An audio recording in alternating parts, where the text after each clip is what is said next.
Hello, good evening, everyone. Welcome to Climate Advocacy in South Asia. This is the final session of the four-part summer learning series by Asia Society India titled Wide World, Climate in South Asia. Today, we will be exploring climate advocacy and what it means, the impact individuals have in creating awareness and change, and how policy can be influenced by writing, photography, and research. My name is Saba Imtiaz, and I'm a freelance journalist, author, and researcher. We're very happy today to be joined by Dr. Arpitha Kodiveri, who is an environmental law and justice scholar and an assistant professor of political science at Vassar College, as well as Sharbendu, who is a contemporary lens-based artist and is deeply invested in the climate and ecological discourse.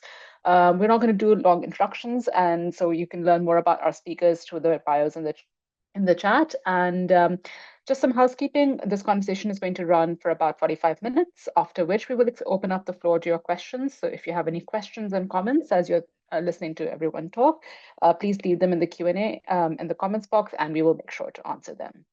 And so now we're going to get started. Arpita and Sharbendu, thank you so much for joining us. I'm so looking forward to this conversation.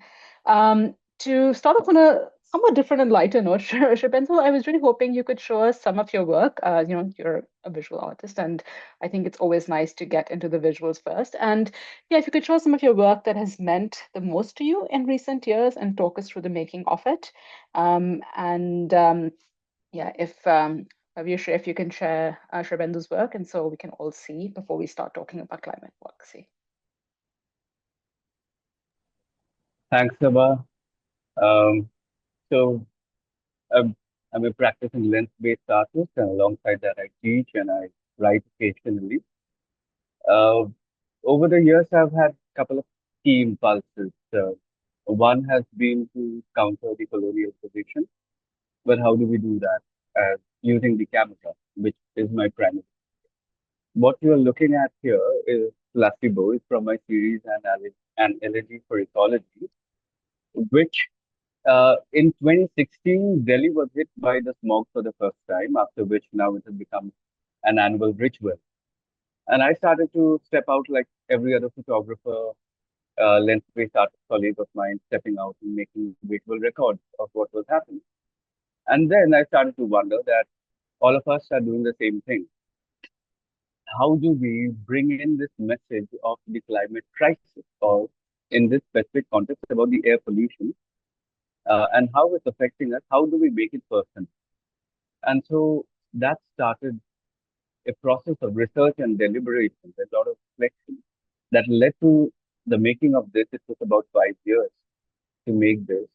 But what I tried was, rather than showing what was going on, I started to imagine where we might end up one final day, not too much in the distant future, but somewhere in the near. But I also did not want to take the help of science fiction, which is a genre that has largely kind of also otherized climatic concerns by turning it into a large spectacle. There's always some apocalyptic thing happening somewhere in the global south, and someone from the Western world, the white world, largely would come to rescue as a hero figure. And I wanted to counter these things. I also wanted to resist from having a central hero figure in my narrative. So then it becomes about the people, about a lot of people. And so, what kind of a future are we going to live in? And so, what we look at in the series and everything for ecology are many little stories of individual in these single maison scenes where you see, for instance, here you see a father and son doing a barbecue camping, but in their apartment.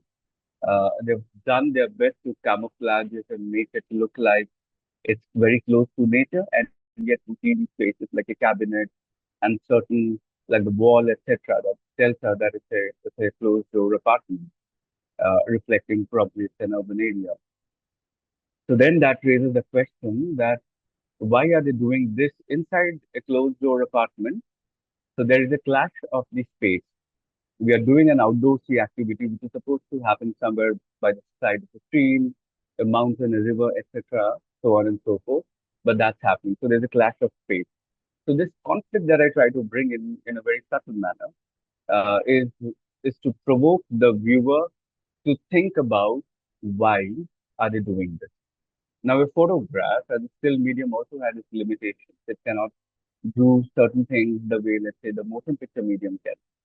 So being cognizant of that, also, why are they breathing out of these oxygen masks? And I started shooting this whole series in 2016, and it kind of became a reality in COVID. And of course, I finished this in 2021. But we are looking at placebo. This is followed by post placebo, which is exactly the same frame. We look at the same story of the father and the son. But in this context, in post placebo, the father figure is missing.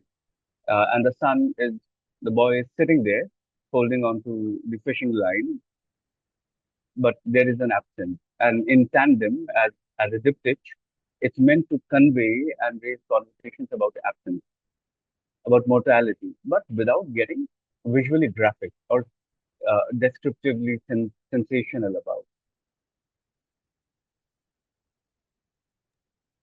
That is incredibly fascinating. I was just looking at this and thinking this is so prescient. Like um you could look at this image in any given year and think, oh, this was taken yesterday in my own house. And yeah, I'm really curious. I want to sort of broaden this a little bit in terms of, when you because you're not explicitly an activist um who's working on climate advocacy. What does that mean to you?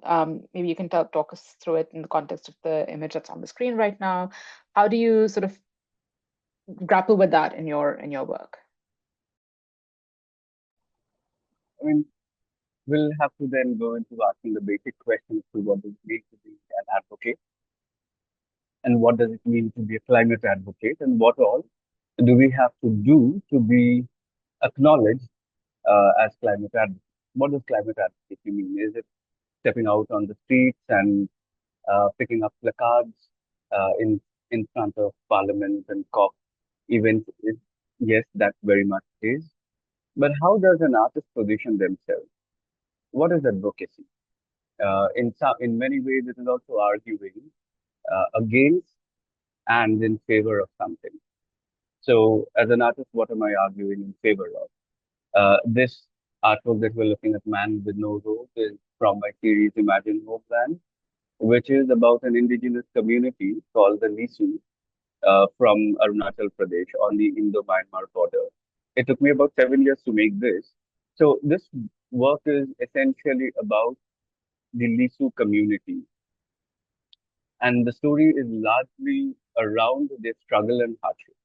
And I wanted to talk about their hardship, their suffering, the lack of constitutional rights that are not being given to them.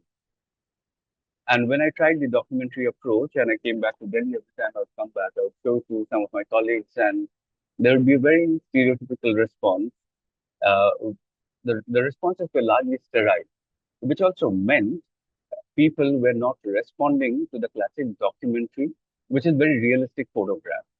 Uh, and yet, the problem is photography is constantly being held to realism, that our role is only to document the real without questioning what is the real. Is it objectively what we see, or is there also a matter of perception? And so over the years, I moved towards magic realism and poetic aesthetics to talk about the same hardships of this community. But alongside hardships, it's also about their grace and dignity, the qualities that they uphold, their relationship with nature, so on and so forth, which are lessons that we need to learn from communities like the Lisus and other indigenous communities that still cohabit in perfect harmony with nature. Here, with Man with No Road is kind of in that direction. We do not understand exactly what is going on, and yet it pushes us and our limits of imagination. I believe, Saba, that is the role of an artist. And in the context of climate advocacy, that is all that we can do. We set people to think and arrive at their own individual conclusions. But you cannot arrive at your own individual conclusions without reading, without knowing, without researching. And that process needs patience. That process needs us moving ourselves from our silos to expanding to the larger sense of community and then engaging with these discourses.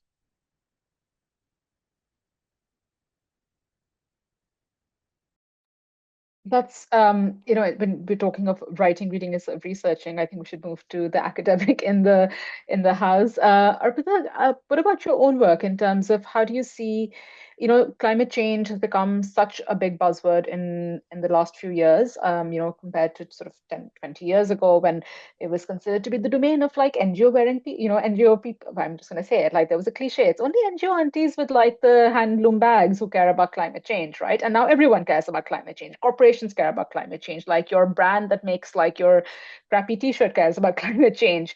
And so I'm very curious, like given your work as an academic and your work studying the law, like how do you see your work change with the sudden general awareness of climate change? Such a great question. Every time I get asked this question, I always say, like, when I started out practicing and working in the space of environmental law, there were very few of us in the Indian context. And now there's like so many young students kind of labeling themselves as climate lawyers. And I was like, when did environmental law become sexy? Like, I was so confused. Um, and I think that and I think that's a good thing. I'm not discouraging, the new entrants and sort of the more awareness that climate change is generating. But I think what's also happening is we're sort of climatizing a lot of the environmental issues. And that comes, and it's a bit of a double-edged sword, I think. So I started my work working with Adivasi communities on what we call the Forest Rights Act, where it's a legal instrument that recognized historical injustice that the communities had experienced and recognized their rights over land and forests and waters. Um, and that issue still remains the same, and those questions remain the same. And I think the evolution of adopting climate change has been both, as I said, a double-edged sword. It's been an advantageous approach because it's re-energized those questions. It's given us a new kind of urgent context to talk about it legally. But at the same time, I think what it can do is also, if you go to the local level, communities are not saying climate change, right? What they're normally saying is, yes, the water is coming closer, or they might be articulating it as the crops are changing, or we have more wildfires. Um, and there's a different vocabulary on the ground. So sometimes I wonder, how do we sort of build that bridge between those very local experiences to like the making of climate law and international climate law specifically. And I think just one quick note before I sort of respond to this question is I think as lawyers, we're sort of caught in a bit of a bind because the legal profession has been complicit in the making of the climate crisis, right? So whether it is corporations extracting or lawyers have coded capital, they've been coders of capital, and they've set the rules of the game in some sense. And environmental lawyers are sort of chipping away at it slowly.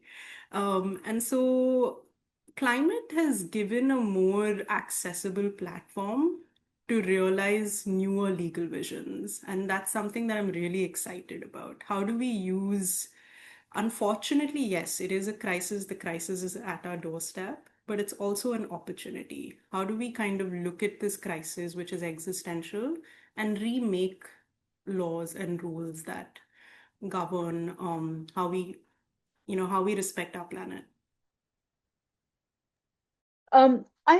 I think one of the things that has also really happened in the last few years is that, just as you're saying, local communities have a very different vocabulary for how they talk about what's happening.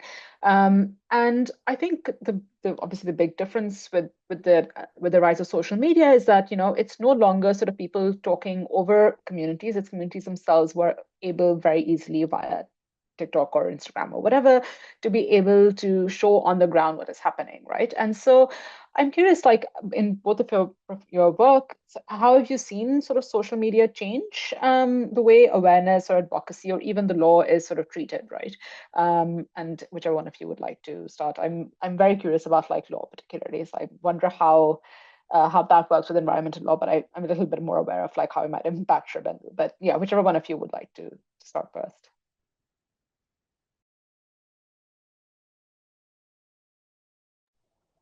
Arpita, you can go ahead if you would like, please.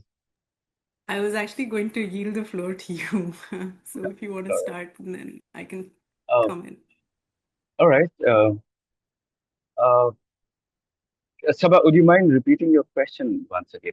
Well, my question is basically, and when you started working compared to now, how do you see sort of social media having changed that in terms of not just how you share your work, but also how you get sort of in touch with communities or what communities are sharing themselves on social media, and how does that kind of conversation has it changed? Because obviously now you can see, even if it's not mainstream media tends to look at climate change as only disaster based, right? Like it looks at floods, it looks at earthquakes, it doesn't look at the what happened on day one. It looks at like what happens on day 100, and it's obviously very sensationalist. They need like people clinging to trees essentially. But yeah, I'm curious when you're working, do you see a difference in like how people are using social media either to talk about what's happening on the ground on a sort of day-to-day basis, and how that also impacts how you find stories, how you find people? Uh, Saba, I mean, there are no easy, concise answers to a complex question. It's very vast. But in a nutshell, is it making a difference? Yes, it has offered us a very free platform for anyone and everyone. And it's made to seem like it's democratic. There is an insidious algorithm behind what stories will transmit, what will be withheld. So we need to start looking at that. Second, information is being transmitted. Is an interpretation of that and meaningful absorption of that information, is that also happening through social media? There is quite an information overload. But I, it, my hunch is most of us are absorbing or trying to absorb this information by sitting in our silos. This isolation is not a very healthy process. We need to meet, we need to argue, we need to debate, we need to confront one another in a civilized and respectful manner as kin, as allies, and not in an antagonistic fashion. But in the absence of this, people are arriving at their own conclusions, which is very surface level. Very few are going deeper into understanding the complexity of the climate crisis. For example, something as a provocation, us using the word here, climate change, uh, is that appropriate? Do we need to change that? That's the dominant vocabulary out there as well, climate change. But the word change, it kind of indicates that it's harmless, that the climate is changing by itself, and there is a long span of time. It just expands the sense of time. Whereas right now we're in the middle of an emergency, and so perhaps the appropriate phrase needs to be climate crisis. So there are these many little things. For example, planetary concerns. Uh, Sabha, we had these conversations last month as well, and alongside my practice, I run a small virtual online climate education group for South Asian lens-based artists, photographers, etc., who are working on climatic stories in the South Asian region. And for many, many months, we keep meeting and talking. And also there's information, there's educational component to it. There, we had a very interesting conversation. And one of my artist colleagues, he shared that, when we talk about climate, it still seems like we are talking about something alien, something removed from us. So that internalization, the word climate always seems external. There's no internalization of that. And until we find the vocabulary and strategic means of transmitting all this information into an emotion, removing us from our silos and binding us to the larger sense of the community as a collective, the information being transmitted through social media is not going to be that effective. So we need other factors, other forces to take us forward. For example, with my work, and there have been conversations about around advocacy, I've made a certain kind of visual response. Does that make me a climate advocate? I'm not directly advocating, but I've created occasions for interpretation using the visual. What happens to the other agents, social media and offline media, and other agents, other players? What happens to them coming and appropriating the work, putting it in different contexts uh, to amplify the concerns that we all are sharing over here? That is when we'll be able to connect these invisible dots. We'll need to connect it an extra mile over here. Yeah, that's I think you're completely right in terms of that we do need to talk about it as a crisis. And I also really understand the concept of, yeah, like we talk about it as an alien thing, but no, it's really happening, as you said, within our homes, within our, like, as in your photo, it's happening within our bedrooms and on our living rooms. The climate changes, I mean, crisis is here. It's not happening in some alien land somewhere else. But I'm curious, how does social media impact your work, particularly with, when, for example, there are sort of major news events like the International Court of Justice's opinion, etc., or, people have this sort of really dismissive way of talking about, like, well, trees don't have rights and things like these. And, I'm curious, how do you deal with this in your work? I think social media has been both effective and dangerous for climate activists and advocates. And I'll speak with two specific examples and its interaction with environmental law. So I'll start with a story in India. So when the Indian government was trying to undo the environmental impact assessment through a notification in 2021, Fridays for Future organized this massive online campaign where they translated the legislation, they made it accessible to communities, including fish workers, and you had videos from fish workers explaining why is this law untenable and what is it going to do on the ground. And I think there was a effective, almost like a lack odd petitions went protesting or like in the public comments process for the law because of this campaign. But at the same time, the campaign shed light on the Fridays for Future movement and brought them under the radar of the government, and they were sort of subject to a lot of other kinds of weaponizations of law, right? So, in some ways, what social media does is it allows your campaign to be sort of accessible and like protest legal change, but it also puts you on the spotlight. And so, how do campaigners stay protected, right? Because environmental defenders globally are being criminalized under different laws. And so, that's sort of a risky kind of slippery slope. So, every time I work with social movements, I'm always like, how do we make sure you're safe? While I completely agree with the use of social media.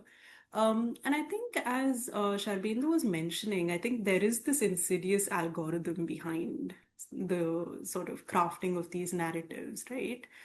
So even when something like the ICJ advisory opinion came out, social media was really effective in getting the word out, getting lawyers to engage with it. But it also really polarized the discourse.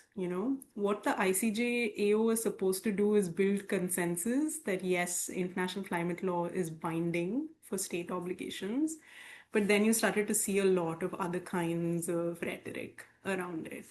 And so part of me like thinks of how do these silos like prevent us from, as Sharbendu was saying, not just having those conversations, but from an environmental law perspective, how do we rationally look at the legal choices we have? I think sometimes it is political, but I think sometimes we politicized it into an adversarial setting.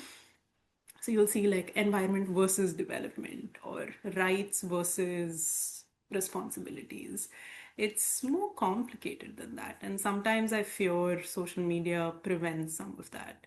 So definitely in terms of visibility and awareness, though, it's been very, very helpful.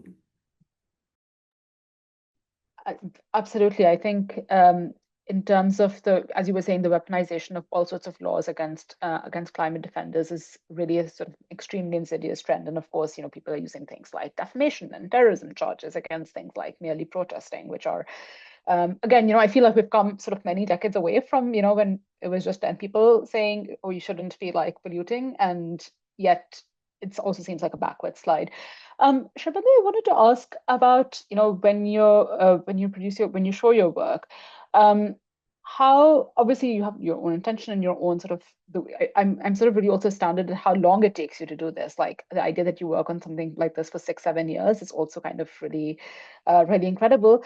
But um, there's also this kind of visual language that people want to see from the global south, right? They want to see like people like climbing onto trees and like the because we're supposed to be the frontline countries in climate change, so they want to see like the images of like piles of t-shirts in like a landfill and so on. And so when you pretty show your work, especially abroad, what are the ideas that people want to see from like the global south or from India, and how do you sort of counter that, I guess, because there is a climate crisis happening. Maybe it's not what the West or Western curators want to see. So that's a great question. And uh, I think somehow, I mean, yes, there is a larger tendency to look at stories from our part of the world coming across in a certain way. That again is the spectacle they enjoy. Uh, Seeing still India and the South as the land of impoverished people, uneducated, uncivilized, without an agency and the intellect to imagine and to contest positions. What I try and do in my work is I don't make that kind of work. And so if I don't have it, then for shows, etc., they can't come to me with that. And there have been many shows where I could have very easily fitted in, but I've not been because my work doesn't show poverty or vulnerability in an overt manner. I try and contest that in the making of my work. I'll give you an example, a very small example. Several years back, I was photographing for an international organization on maternal mortality, on pre and postnatal care, and one particular on an occasion in a hospital in Agra, I had to photograph a woman in labor. So she was delivering the baby. Prior permissions were obtained. I had gone and checked in the position, and I took a spot where I was standing to the head side of the mother. And the doctors asked me to come to the other side, that the baby is coming. You can take the picture. And I refused to take that picture. Now I don't have that picture. So the agency cannot use it because I don't have it in the first place. But there is this whole practice of taking the baby and placing the baby to the mother's breast. Uh, and I had a picture of that. But even though I was not comfortable with that, but I had to take that. And then I had a conversation with the rep over there and requested that I don't think you'll be able to use it anywhere. It's best not to keep it in your archive. So there are these little ways we try. Uh, in my shows also, for example, for an elegy for ecology, I've tried to lead these conversations, and there have been curators who have actually appreciated this position that I'm not showing poverty, I'm not showing apocalypse in a very visceral, destructive visual manner, and that I'm trying to make the conversation very personal. Because for what you see in an elegy for ecology, the climate conversation is a very bedroom, living room conversation. It's very personal. We are seeing ourselves in our private spaces, which is meant to be the most intimate and safe space for us.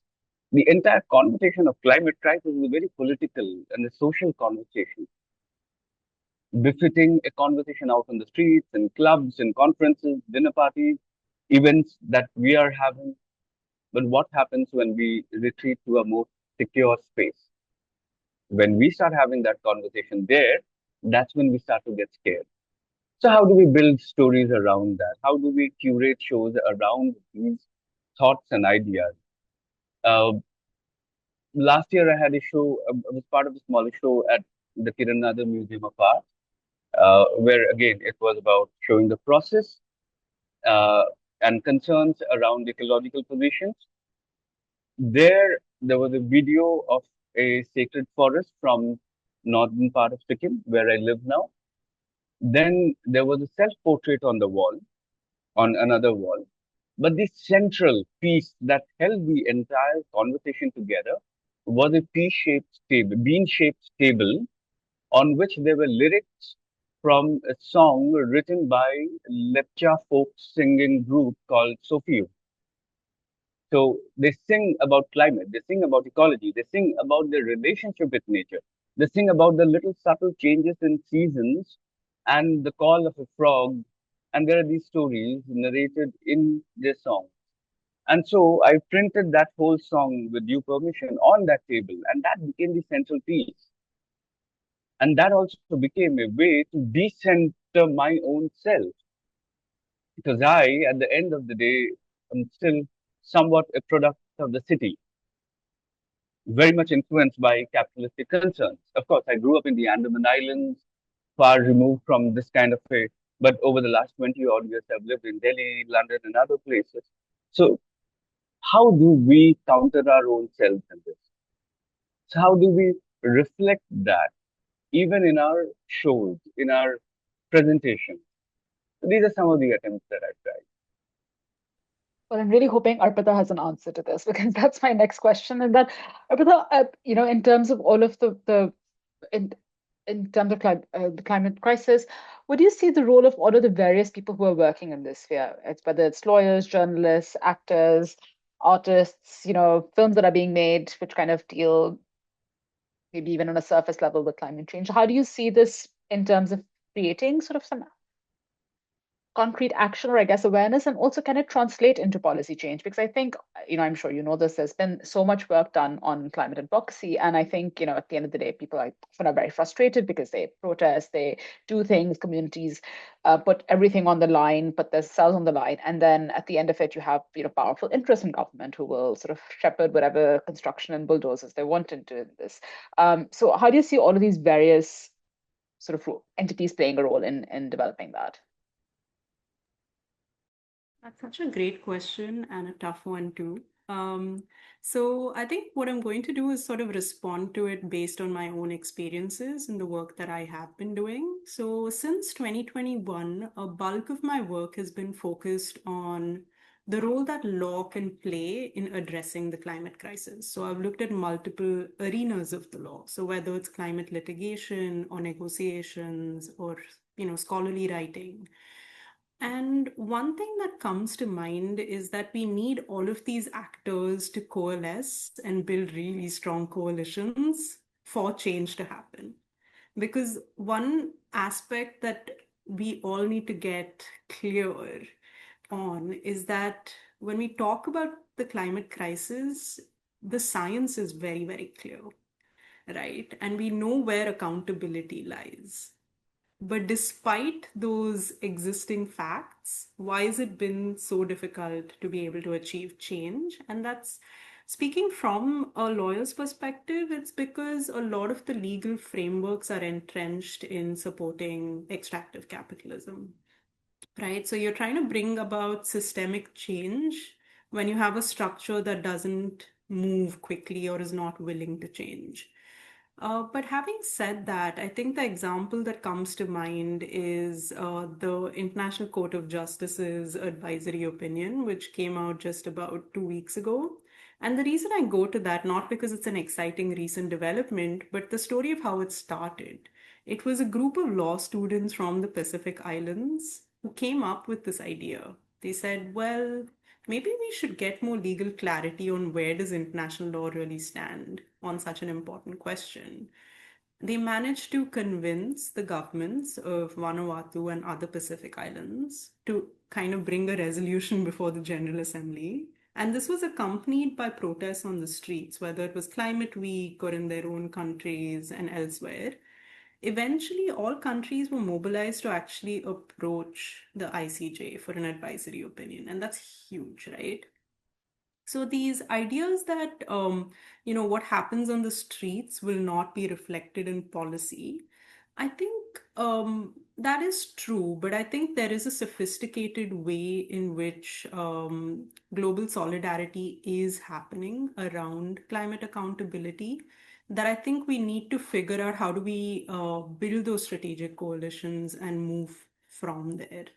And I specifically want to, at this point, speak to the lawyers in the audience, if there are any, is to kind of push away this myth that if you're a corporate lawyer, you're not a climate lawyer. We are all climate lawyers. Right now, the climate is front and center in any area of law that you practice. If you're doing AI and like tech law, climate is central because those data centers are taking away all of our resources and polluting. So I just want to put it out there that climate is the very material basis on which all of our legal frameworks lie. So if you discount that, well, we're heading towards a very different world. Arpita, that's such an incredible reminder. I think, for example, I'm a writer and everyone always says, all writing is political because of course it is. But I think this is so true. Like everything we do now is about the climate because all of our work is entrenched in this.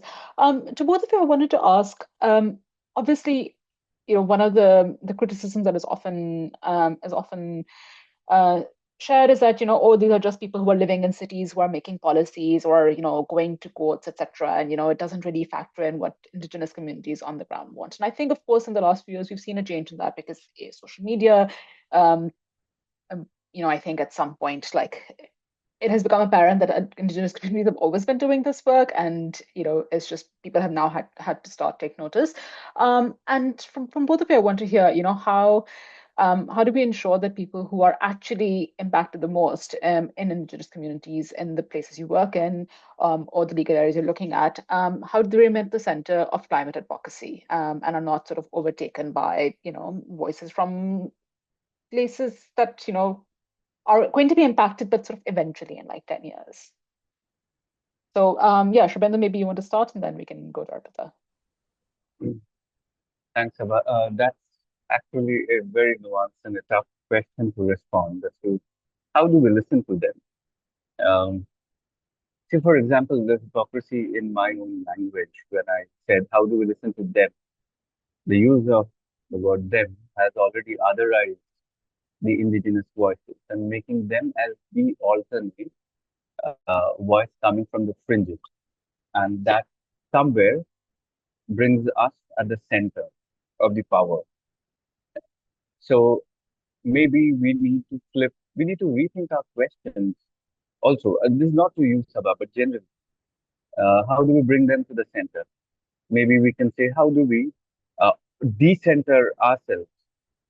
Uh, how do we create an ecosystem where there is no center, where there is no core, but it's an intricate web, which is a fact. Uh, and as we start realizing this, things will start to change. But how do we listen to them? We start listening to them. We need to shed our own sense of superiority, this flawed sense of superiority that we have, or that we understand, or that we know. Living in these urban silos, these concretized jungles, I think we know a lot, but we feel very little. To make something experiential and to bring in a degree of change, we need a degree of intellect and experiential learning. That calls for emotional response, not just intellect. So that's where, from for these indigenous communities, they do not get into intellectual talk all the time, but there's a lot of experiential conversation. It's their daily life that they live. The Lisu that I worked with, they've always had these philosophies. Many years back, I was working with members from the Karen tribe. It's a tribe from Burma, Andaman and Nicobar Islands, and I was working in turtle conservation. And on and this was in Great Nicobar Island, which is actually the southernmost tip of Indian landmass. And we would have to go hunting for our food because in the middle of the forest there's nothing. We'd go to a certain part of the river for a couple of days, and then we would stop going because the Karen friends, it's their practice that they would never overfish in a certain area. There are these daily philosophies which is part of their practice. How do we learn? We need to start listening. Maybe many of us do not have access to their knowledge system. Then the conversation is about how do we bring their knowledge systems into the mainstream? Can we streamline it into our curriculum? For example, let me speak about art. Uh, Given, of course, education is also partly my domain. Many of us photographers and artists, how much are we getting into studying deeply about the climate science? Number one. Number two, about these traditional knowledge systems. Everyone has to cherry pick and go through their process. Is there a way to bring these knowledge systems, let's say, in some sort of a fluid curriculum base to the center? There's a centralized website, or there's a centralized group of artists, or into the educational curriculum. If these knowledge systems are shared and transmitted more widely, and in a way that it evokes a certain sense of joy, a certain sense of hope amongst the reader or the viewer or the listener, then there is a possibility to shift. It's the word of kinship. How do we become kin? That is very important. That is where a lot of reflection has to happen. And I really like what Arpita said, that climate is at the central and the forefront of all these discourses. We have a tendency of putting things in binaries: gender-based issues, child rights, child protection, XYZ factors. But climate and ecological concerns are is that's the overarching umbrella that's going to change and influence every single aspect that we hold dearly. We talk about culture. Culture is going to get altered. How? Food. As simple as something as simple as food. When there's going to be crop failure, certain crop varieties from our regional local areas are going to become either are going to become unavailable or they'll be completely lost. So then that food variety from our culture, from our daily life goes away. There is a loss, and this loss is happening every single day. On an average, we are losing about 200 odd species every single day. And so that intricate web that holds the ecosystem, that's getting ravaged more and more on a daily basis. But this thing that I'm saying is also, it also leads to hopelessness. And this leads to inaction, especially the younger population. They've been very emotionally affected by this. As a result of which, we will also have to look at altering our own language from a language of hopelessness to a language of hope. Yes, it's true that we have already crossed seven of the nine planetary boundaries. Doomsday is bang right around the corner, and yet we have to be somewhere, mad men. And I can visually think of the musicians on the sinking Titanic who kept on playing. That's where I believe the role of artist comes in. We have to keep telling stories of hope. We have to keep telling these stories. We have to keep bringing these conversations out. But at the same time, Saba, we cannot do these things alone. We make the work, but we need other allies who will come and take our work and give it a beautiful, nice shape and structure that facilitates conversation, that breaks the hierarchies and encourages conversation. The speaker and audience hierarchy, for example, how do we break that and turn it into a circle? In all the years that I've taught, for example, in Jamia, I've taught photography over there for about 7 odd years.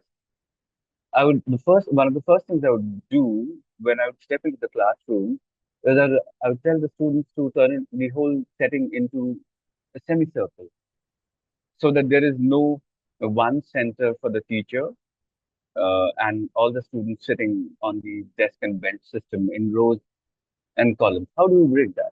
And what does something like that do? And over the years, my students would lie down, would lean over, they would throw their feet up on the table, and then they no longer had to sit because they had. They started to sit because they felt free. They could do and be anything as long as they were not being disruptive. But how do we bring in these little intangible ethos into daily practice? These are perhaps some of the very pertinent conversations that we should have.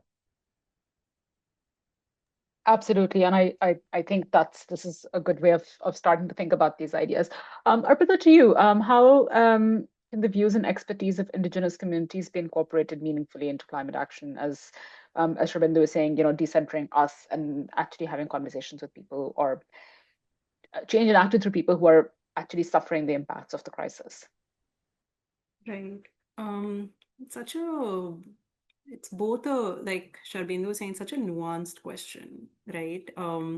Since a lot of my work has been both actively lawyering for Adivasi communities, but also then as a legal researcher, working with them to understand the legal context. So I'm going to start with the role of decentering and then go into some of the questions around what it means in terms of inclusion of Indigenous voices in climate law and policy.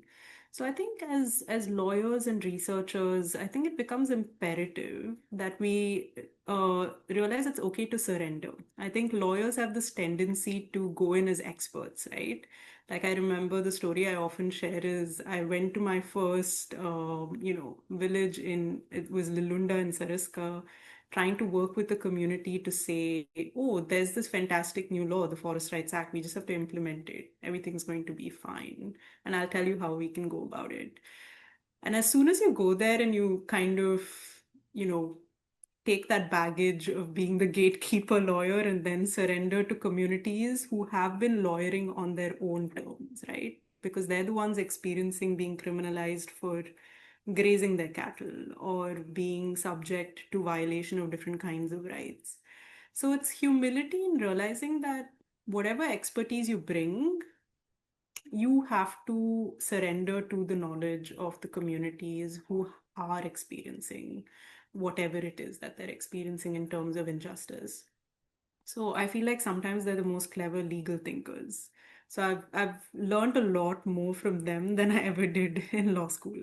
So that's the first kind of argument I would kind of propose. I think the second way in decentering is also to build conversations around difficult questions, right? So if we're trying to say build a legal strategy for an indigenous community to take on whoever it might be in the climate context, whether it's a case or it's some other kind of legal effort, how do we make sure that we take a back seat in trying to propose the best legal strategy, right? How do we understand the priorities of the community? How do we make sure the community is safe? How do we figure out intergenerational divides? So it takes a lot more work, but it's more because these legal campaigns are long drawn, it'll also be long lasting because you build consensus around the strategy and what it should be, and also what legal imagination and solutions should look like,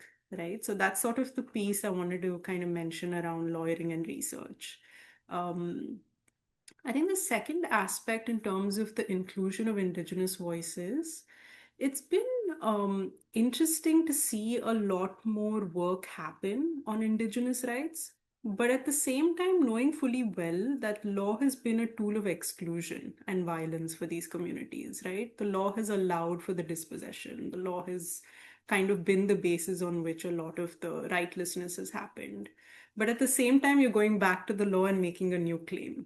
So it's a lot of work and pressure on Indigenous communities sometimes, I find. So as much as we want to see them as being the sources of empowerment and legal transformation through the inclusion of their voices, they're also doing a lot of the hard work, right? Even if it means filing a case. Like many of you must have heard of the famous case where indigenous communities in Ecuador took on Chevron. Many of them were arrested. Or if we look at the Niger Delta case against Shell, a lot of the indigenous communities lost family members. So it comes at a really heavy cost. So it's about trying to realize that these are communities who are deeply marginalized by the law, but have I don't want to use the term resilience because they didn't want to find themselves in that situation, right? But these are the communities who are pushing the legal envelope on climate change. So it's a very, I guess what I'm trying to basically mention is that it's a very difficult process. And international, climate negotiations and even climate litigation, as much as it's using indigenous rights as a legal strategy, I don't think they're doing it sensitively, right? Climate litigators, they build these strategies in the global north, They think that this is the best way in which we can realize Indigenous rights. But they don't work with the local lawyers, the local movements. They don't plug into those spaces. Instead, they'll say, okay, this we just need to, shop for a plaintiff, go into the context, find the plaintiff, and file the case. And so I think a lot more work has to happen in really wrestling with that question of what does it mean for Indigenous communities to come into these spaces, and what does it mean for them to be actually heard as agents of change.